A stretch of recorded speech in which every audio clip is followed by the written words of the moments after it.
Okay, so let us start.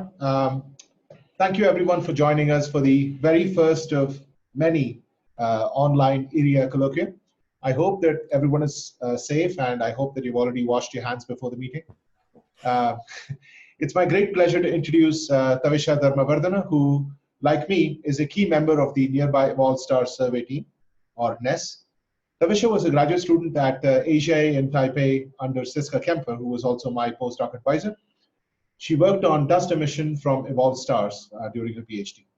For her postdoc, she has moved to MPIA Heidelberg, where she's part of the Gaia Data Processing and Analysis Consortium, or DPAC.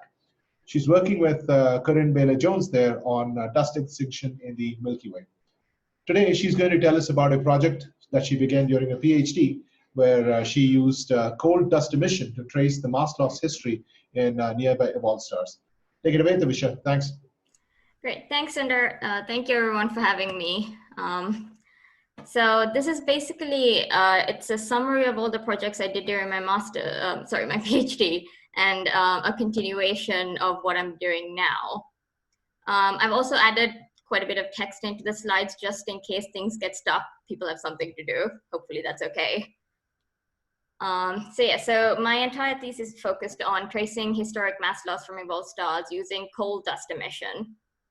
And to get us started, I will basically go over, this talk will be in a few sections. So there'll be the background and the main body of a few subtopics, and then I'll end it with the conclusion and what the plans are for the future. So to start off with, so why do we care so much about dust? It's mostly because, so even though it's only 1% of the baryonic mass, it's very important to so many different processes that are happening in the universe. For example, to catalyze the H2 molecules, we actually need dust. And so why evolved stars? Mostly because evolved stars in general are very effective in replenishing the ISM with dust and heavy elements which were processed in their cores. Moving on. So I will focus on two types of evolved stars today. So the AGB stars, the asymptotic giant branch stars, or the AGBs, and the red supergiants. So the AGBs, which are basically, can everyone see my cursor if I move it around? Is that okay? Yes. Yes. Great. So AGBs are basically in this region of the HR diagram, and they're basically from stars that are at 0.8 to 8 solar masses in the main sequence, and then evolve onwards from there. And then the red supergiants are basically the high mass stars, which have reached this evolutionary stage, and it's around in this region of the HR diagram. And so this talk will mostly be on AGB stars, and why I focus on the AGB stars mostly than the red supergiants was because, so while giants evolving from high mass stars do emit more matter individually, there's much more AGB stars, so as a group, they do emit a lot more mass out into the ISM. So a quick background on what the inner workings of an AGB star. So they're inherently variable, and they're pulsating, and most of them have standard pulsation periods that we know of. And there are these long period high amplitude pulsations which lift photospheric material, which cools them. And then, so that's around this region. And then in this region, what happens is the material which is lifted up collides with the material that's already there, resulting in shock regions, which are higher in density. So in this high elevated density region, we find newly formed dust grains. And then radiation pressure and stellar winds carry these dust grains out into the ISM. And so there's been quite a lot of studies that's focused on AGB stars and evolved stars in general. But the problem is they've mostly been focused on mid-infrared, and hence only studying the present day mass loss. So we're sort of ignoring everything that was produced historically, which wouldn't give us an accurate picture of how much mass or what sort of mass that was produced during its entire lifetime. So there was this big gap that we needed to be filled, which is where NES came in. And so this work was basically the precursor to NES. And so we focused on the far infrared and submillimeter in this project, and that is because at temperatures which dust emit at around 50 Kelvin, it's the submillimeter is quite ideal to study this dust. And so because of that, we basically, oh, I should probably explain this image first. So there was one other study before we started on NESS, which was the Herschel MESS survey, which showed these really, in the far infrared, which showed these really nice extended emission structure in a lot of the AGB stars and red supergiants. So the first part of one of the projects that I did was studying the stars in the solar neighborhood. So to do this, we observed 5 CRH9 ORIG and 1 S-type AGB star and 1 red supergiant. And we obtained the observations from the James Clerk Maxwell Telescope in Hawaii on top of Mauna Kea, and the wavelengths were at 450 and 850 microns. And then this data was complemented from the Herschel PACS data from the MESS survey so that we have a much larger SED range. And here we have a few examples of the observations that we obtained. We have sources like RC 10216, which shows really nice extended emission and a clear shell structure. And then another interesting source that we found was UANT, which showed extended shell structure, a continuous extended shell structure. And yeah, so one of the first things we did was build radial profiles from our sources to see if we see any structure and what sort of fluxes are found within the components of the source. So here in this radial profile figure, what we see is the blue line is the radial profile of the source, so it's azimuthally averaged. And then the gray line is the PSF. And then here in orange, what we have on the right-hand side is the residual, which is the PSF subtracted off the radial profile. And the panels are, so we have the 70 micron image from PACS and the 160 micron image also from PACS. And then we have the 450 and 850 at the bottom here from SCUBA-2 images in submillimeter. So what we find is at SCUBA-2 850, where we had the most amount of the extended emission detected, the average was about 40 arc seconds, but we had like 80 arc seconds for W kilo, which was the maximum that we had. And what was more interesting was that when we did percentage flux calculations for each of these components, we found that 40 to 50% of the total source flux was found within this extended component. And that's quite a large amount of flux that if we hadn't observed this extended component, we would have ignored. So the next step that we did was we fitted these 4-point SEDs. So what we did was we combined the 4 radial profiles. And so we had a 4-point SED at each radial point. And we fitted these SEDs individually per point to using a single temperature modified black body. And we did this so that we can derive the dust temperature, the spectral index of emissivity, which is beta, and the dust column density. So this, by doing this, what we can basically detect is the changes in the dust mass variations and temperatures and any features hence due to the historic mass loss. And here we have 2 profiles from CIT6 and RSC 10216 of the radial variations. So the top panel is the temperature, and the middle panel is the dust column density, and the bottom is the beta. So when we analyzed all these profiles, the overall trends of what we see was basically the temperature traced this optically thin, centrally heated spherical dust shell. And then suddenly it just converted into the interstellar radiation field where it dominated. And then, so unfortunately with the beta profiles, we had more trouble because beta is more, you can see beta much better with SCUBA-2, but we didn't have detections enough in SCUBA-2 as much as we did for the PACS sources. So we sort of, we were limited with our beta profile analysis. But most of the time, we basically, it was a combination of multiple temperature components, which we were seeing along the line of sight. So because of these, because of a combination, we sort of have this strange beta profile curve, which we can't separate out without more SCUBA-2 observations. And then once that region ended, we basically had the prior takeover. Thavisha, can I Yeah. ask a question? So how do you, so you do radially, spatially, how do you define like rings around the star, and then you fit modified black bodies to each of the observations? So how do you, for example, how do you calculate the temperature? Sorry. How do we calculate the temperature? So that was, if I just go back, what we do is we fit this modified black body, which has T dust in it. Oh, okay, wait, let me move this out of the way. Yeah. So T dust that's is the already beta. That's the beta you're talking about. Yeah, this is the beta that I'm talking about. Yeah. So the beta is basically sort of like a, it's the steepness of the SED, the model that we fit. So, but it traces basically the dust. So it's an indicator of what we see in the dust. And does that answer your question? Yes, thanks. Okay, Yeah. cool. Yeah. Yeah. So the most interesting for of the profiles that we found was the dust column densities, where we actually started seeing features. For example, in CIT6, we can see this sort of bump happening, which means that there was some sort of historic mass, a higher mass loss, and then it sort of started slowing down again.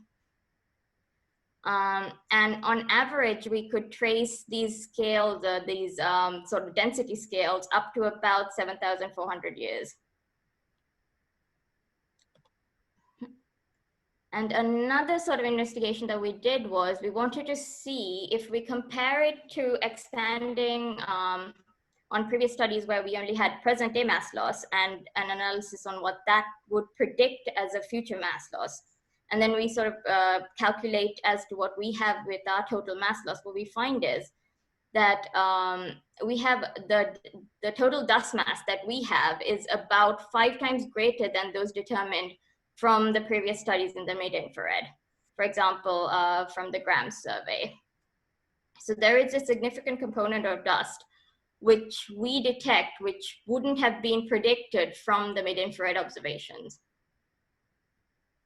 Also, what we need to notice that that we see about 5 times greater for these sources, but the total amount of mass can vary though. Yeah, and then so like I mentioned before, we detected this really interesting shell structure in UANT, and we thought we'll study it a bit more in depth. So why did we care about it so much? It's because predictions for UANT in all wavelength ranges have been, it's been all over the place basically. So there's been optical observations suggest 4 subshells, which had then gone down to 2 subshells, and then there's supposed to be a gas-dominated shell following the 2 inner subshells.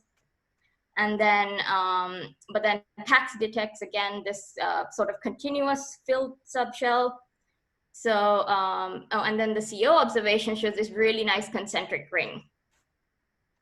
So what we did was, so we went and obtained more observations for UANT. And so we have here on the left, the 450, and on the right, we have the 850. And so the 450, we can unfortunately only detect the point source, which is visible here. And then on the 850, we detect this filled subshell. And so we sort of did the same analysis we did to all the other sources, but more also for UANT.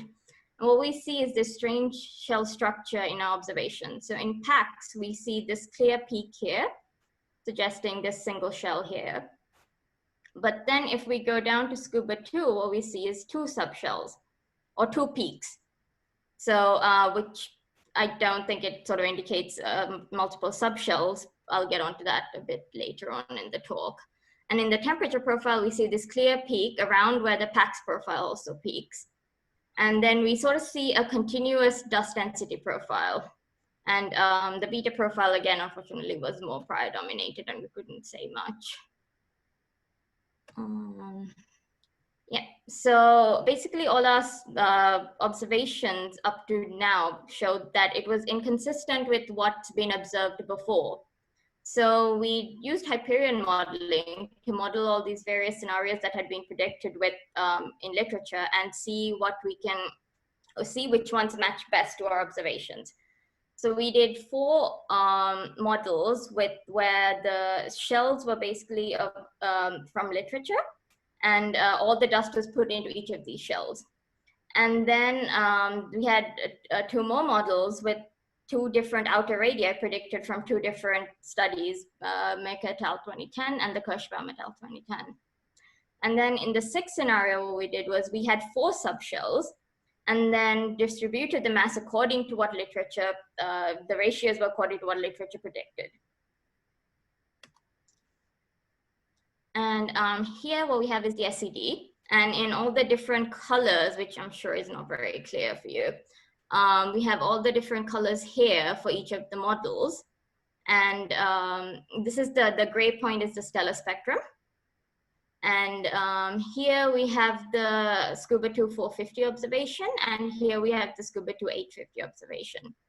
So for us, the model that fitted the best was this blue model, which has all the dust in SS3. Sorry, the best fit was the 3rd one, sorry, the light green one. And we've decided on which model fitted best using chi-square minimization. So what we see is that from our models, it looks like that the dust shell with all the dust in subshell 3 was the one which best fitted the models. And this also agrees with the fact that this is where we see the Herschel PACS peak in our radial profiles. So it's likely that what we find is that maybe this UN subshell extends from 41 arc seconds to 54 arc seconds. Another interesting thing that we see with this model fit is that the 850 point is not fitted with any of our models. And this could be due to multiple reasons, but one of the possible reasons is that the grain properties in the shell are different in certain areas. And because of this, like you're sort of weaving these multiple different grain substructures, substructures in the shell made up of different grains. And because of that, it's sort of giving this larger submillimeter point. So there's a submillimeter excess essentially. And what we also did was we did the radial profiles for all our models as well. And again, we saw this really strange things happening. So the PACS 70 profiles, the inner part of the radial profile of the source, which is in black here, wasn't fitted with any of the PACS models. But then the opposite happens with SCUBA-2, where the inner parts are sort of well fitted, but then the outer regions are not fitted at all. So, for the 2 sets of models on top, the best fit model was again the dust all in subshell 3. And so we can sort of explain what might be happening with PACS, and it could be because of a central point source being more like compact than what the models are predicting. So it could be because of the present day mass loss increase, or there's a significant cutoff in density because of some fast moving thermal pulse wind or something like that. And but unfortunately, we can't really explain what's happening with SCUBA-2, because by the time we reach the resolution of SCUBA-2 wavelengths, the observations of SCUBA-2, the effects of like a compact point source should have been removed, but we still see these strange fit at the end, which we can't explain yet. So one of the suggestions that we're trying to understand right now is that the UN detached shell is formed of these substructures within the shell, and these substructures of different grain properties. So you have the PACS picking up the entire subshell, whereas and that could also explain the inner region, the inner peak we see in SCUBA-2. But then you then have like the SCUBA-2, the outer peak might also be picking up the substructure itself, and hence also leading to the 850 excess that we see. But we need high resolution continuum observations to confirm any of this. And hopefully we can get some ALMA observations soon. Yeah. So next, what I focused on was determining the submillimeter variability of RSC 10216 and MIRA. So both these sources are really well-known HB stars, and MIRA particularly is known to be a very consistent pulsating source. And so the reason why we did this was because so the JCMT uses RSC 10216 and MIRA as calibration sources. So there was these hundreds of observations which weren't really used that was sitting there, but we could really do some good science with. So, so what I did was I reduced and took all the observations from 2011 to 2017, which I think was around 400 points. And I fitted it with a modified PSF, which was built using the combined SCUBA-2 observations that we saw before. So we didn't just use the instrumental PSF. We wanted to include the extended emission in our analysis. So we built a new PSF to fit it with. And so to derive the submillimeter periods, I used multiple methods. So I used two non-parametric methods because I didn't want to assume any sort of information about the data. And then I used two parametric methods so that I can compare my non-parametric methods too. And here I have my results here. So what we saw was that while the MIRA light curves didn't look very well behaved, they actually had the most consistent periods both at 450 and 850 compared to literature. And then IRC 10216, the 850 looked well behaved, but the 450 wasn't. But the 850 was very consistent with what literature predicted. The 450 periods, unfortunately, were overall less constrained, but that was due to the data scatter and large uncertainties and so on. And one of the interesting things we saw with this study was that there's this phase lag in IRC 10216 compared to the optical of about 540 days. So it's so the phase shift is about a 3/4 compared to the optical. So here we have in red, we have the optical light curve. And in blue, we have the submillimeter light curve, and there's this big phase offset. And so we did some model fitting again using Hyperion to sort of try and determine what's happening.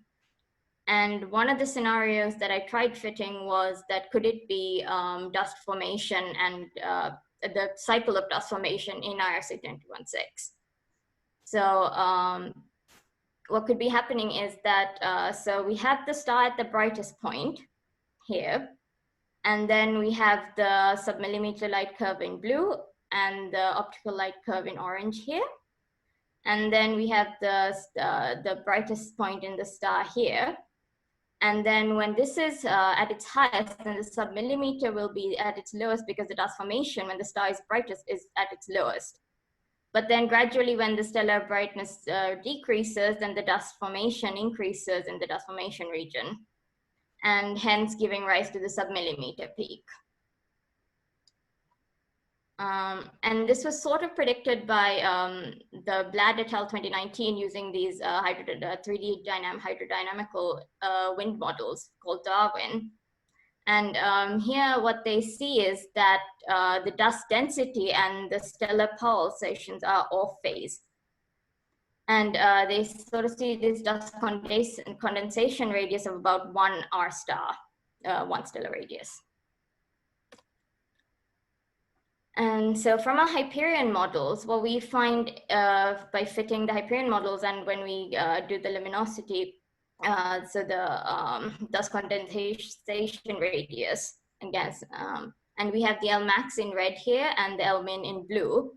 What we see is that they change by about, I think they change by 1.2 R star.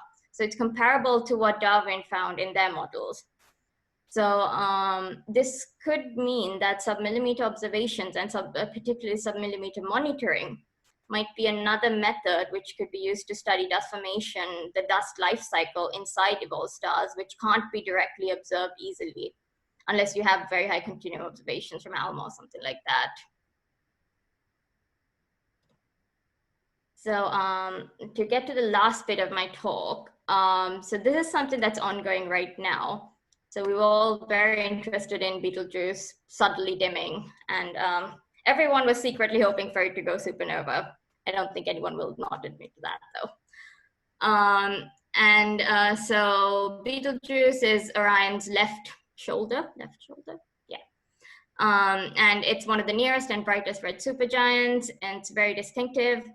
And then, in December, it was suddenly seen that it's dropping in its variability, but now it's going back up, as we can see here. And several theories were put forward as to why this might be, from a confluence of periods to active star spots and changes in the photosphere. And most excitingly, it could turn into a supernova. And, but one of the most probable reasons, which everyone thought could be happening, is that there was a sudden ejection of dust, which is blocking the optical photosphere and hence causing the dimming. And here we have some of the observations that were released by various sources. So we have the ESO observations from the VLT, where here we have the January observation, and then compared to that, the December observation, where we can clearly see that there's a big change in shape here. And this is observing the photosphere at V band at 40 milliarcsecond resolution. But then on the right, what we have is, so the VLT observations sort of indicate that there's something going on in the photosphere, but this could also mean that there is a big dust cloud that's sitting right out here just underneath the spot that we see here.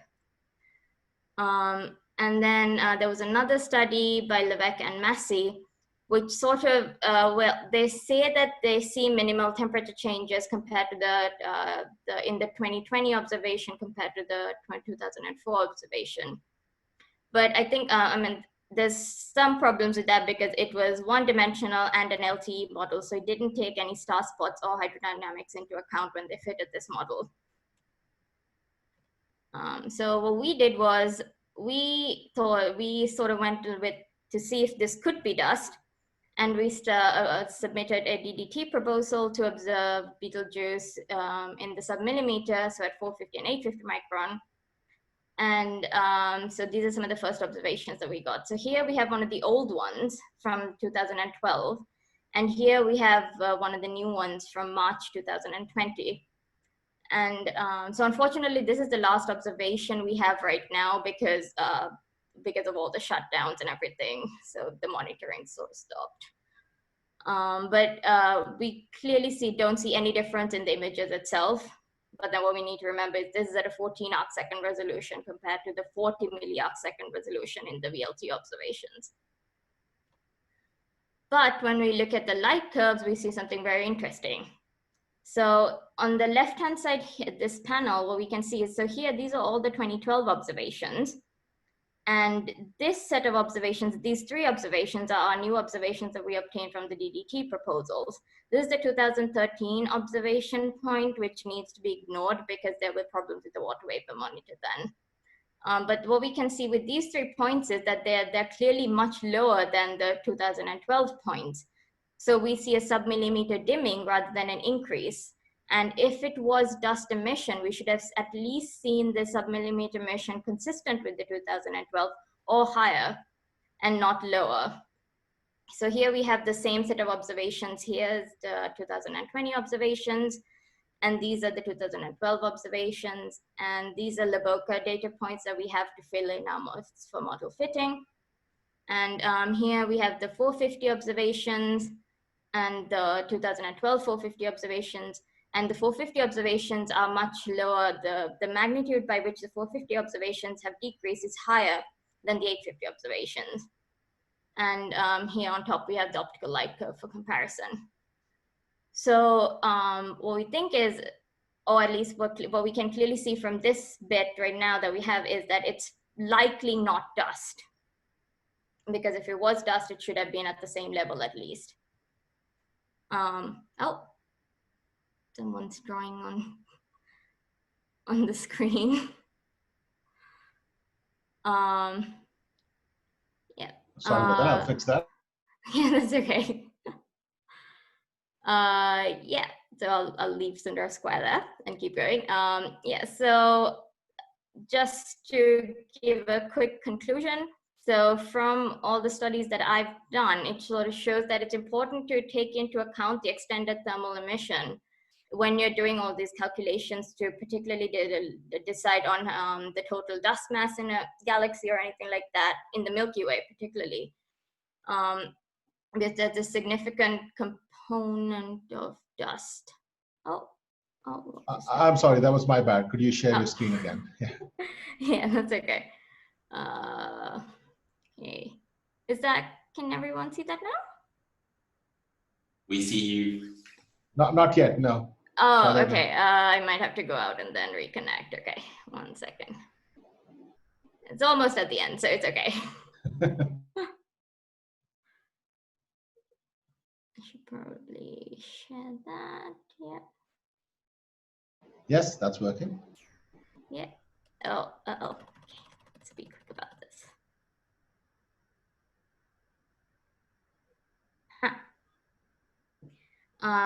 Yeah. So it is important to take into account the historic mass loss when doing total studies of galaxies and such, because otherwise we're leaving out this big component of dust, which might help reconcile some of the larger dust masses we detect in the high redshift galaxies. And the outlook from what we have right now, there's so many things that can be done. There's the Nearby Evolved Stars survey, which was started from these projects, where we're studying 400 evolved stars. And that's just some of the JCMT and APEX observations. And then we have ALMA, an ALMA proposal recently approved. I don't know if we started getting observations for that. I hope we did. And then there's also a lot of archival data. So there's a lot to do here. So if anyone would like to get involved in NESS, please contact either me, Sundar, or the PI, Peter Shikluna. But then there's also other interesting ways that we can study this extended emission from other surveys. We can use neutral hydrogen observations, which could help be a new tracer and probably study much larger timescales. And then there's extinction mapping, which could then help us sort of study the internal structures of each AGB stars, which is not detected in the submillimeter. And yeah, and then the space missions and polarization observations, again, could help study the grain sizes and shapes, and hence sort of break the degeneracies that we see in the temperature, beta, and density profiles. Yeah, I think that's mostly it. Thank you very much for letting me give this talk. Thank you very much. Yes, people are allowed to clap.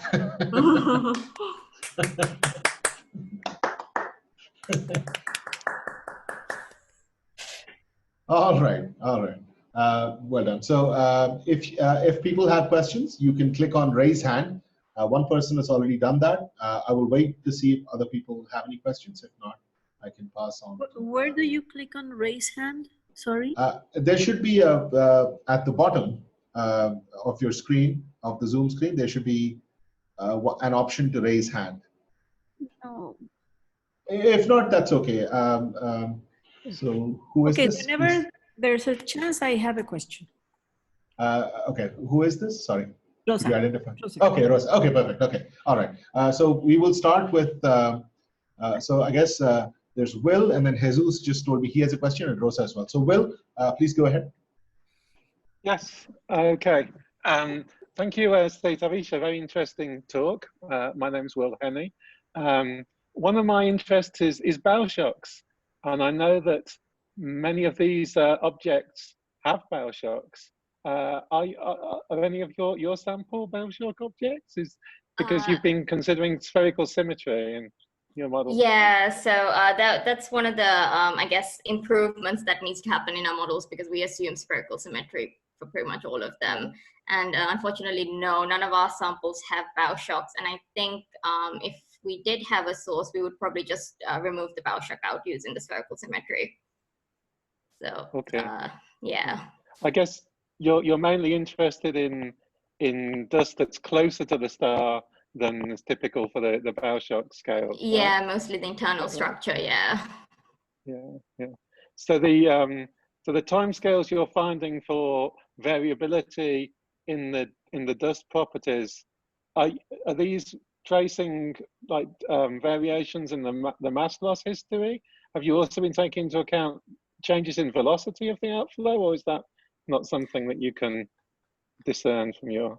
Yeah, we can't separate them out, but I think it's mostly what we're tracing is the mass loss history. So any sort of variations in, like, if there was a sudden emission of dust and then it's concentrated in this region, we can sort of detect it as a bump in our profiles. But apart from that, we can't separate it out too much more. Okay, and one final point. This is with respect to your last part of your talk about Betelgeuse. So you say that you have evidence that it isn't due to dust formation, and I guess there's also evidence for that in the spectra, the optical spectra that you showed, because you said that there seemed to be not much difference in the slope of the spectrum between the two epochs. And whereas if there had been dust, then there should be, even if it were foreground dust, it should be producing more reddening, right? And so the fact you don't see more reddening is also evidence that it's not dust.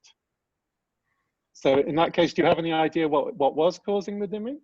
So I think it's probably, so the theory that we're sort of operating on, given all the stuff that we're seeing, is that it might be, so the submillimeter in some cases, especially where Betelgeuse is contaminated heavily by the radiophotosphere. So because of that, it's probably a photospheric change that we're seeing right now. And I suspect that if the models, the spectral models, were fitted with the 3D non-LTE model, which sort of took into account probably the variations in the photosphere, it might show these variations. Okay, thank you very much. That's all. Bye. Thanks, Will. I guess we'll have Rosa go next, and then Jesus. So Rosa. Okay, hi, I'm Rosa Gonzalez. So does your work have any implications for the mass loss rates or total amounts or total masses of dust that are lost? Or yeah, well, yeah, and so my study basically only looked at 14 sources, so we can't really say anything about an overall large sample or a statistical thing right now, but that's a goal of NESS. But yeah, so what we have here is the total mass of dust that's determined from my analysis. And then, sorry, this is the mass loss rate and this is the total mass of dust. Yeah, and is that different from what we knew before from other studies? Yeah, so what we see is, for my sources at least, there's a systematic increase in the total dust masses when we compare it to the previous sources which were obtained from sort of mid-infrared or something, where we have just the central component, which means we only have the present day mass loss, which is then extrapolated to sort of determine historic mass loss rates. But now that we have the historic mass loss included in observations, well, what I see is the total mass is much bigger. But it should vary rather than like being consistently larger. It should be by the what, sorry? It should vary. So source by source, it should definitely vary. I just happened to stumble upon the 13 or 14 sources which have increased mass loss compared to mid-infrared. Okay, and how large is the increase for these sources? Compared to the mid-infrared, the total mass that I find is about 5 times greater. Okay, okay. Yeah. Well, thank you. Yeah. That's it, thank you. Thanks, Rosa. Jesus? Hi, Thavisha. Thanks for the talk. I have a question, maybe it's a stupid question, about our IRC 10-16. When you talked about the variation of the optical light curve and their infrared light curve, so you relate one variation to another, this one. But I thought that the optical emission from these sources is reflected light. It's not actual, for example, ionization or anything. It's just reflected light from, or scattered light from the dust. It's basically the photospheric emission that in the optical, because in the optical we don't detect the dust emission. Okay. So this is oh yeah, keep it. So this observation is the star light curve. So that's okay. Okay. Maybe I didn't understand that. Okay, thanks. Thank you, Jesus. Are there any other questions? Yes, I'd like to ask a question about this Hyperion modeling. I'm not familiar with it. What assumptions are made, basically, with the in a basic Hyperion model? So in the models I used, so here and such, I took the luminosity and so the luminosity from literature. I think I went with the Kirschbaum 2017 luminosity. And then you have to give it a dust mass loss rate, a present day dust mass loss rate, which Sundar determined for me from grams. And then you can also put in parameters such as the extent of the shells that you see, which is what I varied in my models. And you can also give it the total dust masses that you want it to be in, so that the dust mass that it should end up with once it's done with the radiative transfer. Yeah, I think those are the parameters that I remember that went in. The star spectra, right? Yeah, oh yeah, you need the stellar spectrum, yes, of course. Yeah. So what assumptions are made about the actual properties of the dust? Does it assume that the dust is all spherical grains or what? Yeah, so we use a spherical grain model from what was the one? Sundar, can you remind me about the dust model that we used? Because I took that from one of your papers, I think. Is it, you mean the MRN grain size distribution with the yes. Zupko for amorphous carbon? Yeah, okay. Yeah, these are spherical grains with carbonaceous optical constants from Zupko et al. 1996, if I'm correct, for amorphous carbon. Okay, so how do you think your long wavelength results would change if the dust shapes were different, if the dust was non-spherical? Yeah, so that's something that we need to explore, because changing the dust shape and the dust model could basically be the reason for this sub-millimeter excess that we're seeing. Mm-hmm. And we have someone's working on doing the model fitting right now, and hopefully we'll see what happens with that. Because some of your dust to gas ratios in the table you had are very high. Yeah.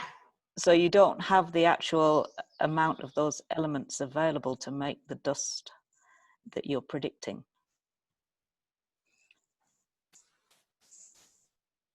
I'm sorry, I'm not sure I understand. Well, if we can you put up that table with the one with the 14 sources or whatever, however many it were. Back, yeah. That one, there you go. For some of the objects like W Hydra and U Hydra, for example, the dust to gas ratio is incredibly high, and R Leo. So where do you get the actual building blocks to make that amount of dust from a normal chemical abundance set? Is sort of where I'm going with this. Yeah, so these are basically changes that we have to make to the models to sort of see the variation, because dust to gas ratio like that is quite high and we can't have something like that. So that's something that's been worked on right now. I'm not very sure I have a good answer right now for it. In those two cases, is it not just possible that the dust mass loss rate was overestimated? Yeah, that's also possible, yeah. Okay, thank you. Thank you, Jane. Anyone else?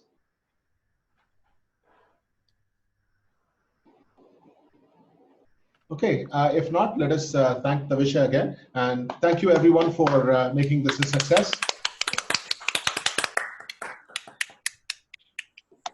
Okay, our actual colloquium is over, but people want to stick around and ask Thavisha questions. She's around for a little bit.